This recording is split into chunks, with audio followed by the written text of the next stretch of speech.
Certainly, the death of a 17-year-old in cold blood is a tragic event. And we, within education, look to ourselves and what did we do wrong such that we allowed this to happen?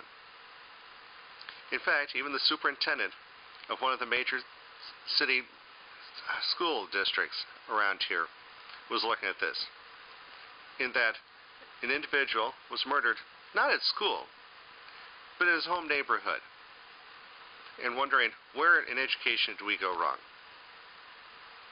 But maybe we're looking too much as if we're that important. Let me give the story on this.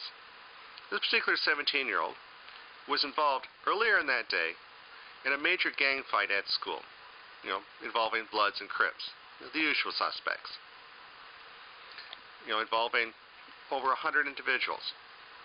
Well, the police came and hauled everybody off, and he was hauled off amongst them. Well, when his parents came and bailed him out, he went home, and as he was back home in his neighborhood, he was shot and murdered. Now, let me ask this. Did education really have a role in this? I mean, we at school do our best to make it a safe environment so that people actually can learn.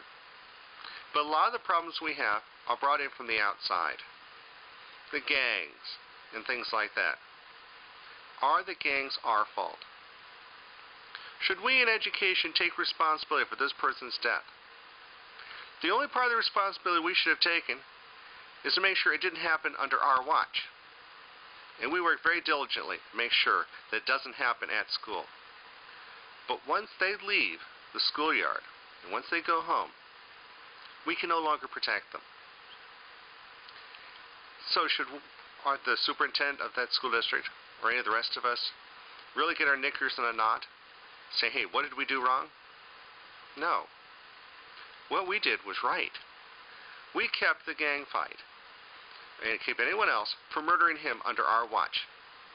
We protected him from the cruel world that he operated in. He was knee-deep to his eyeballs in gang activity. Now, we did right by protecting him under our watch. He did himself wrong by being involved in the gangs to begin with. So when these individuals are murdered at home, or murdered in their neighborhoods because they were a member of a gang, we have to think to ourselves, was it our fault? Or were we just simply putting off the inevitable?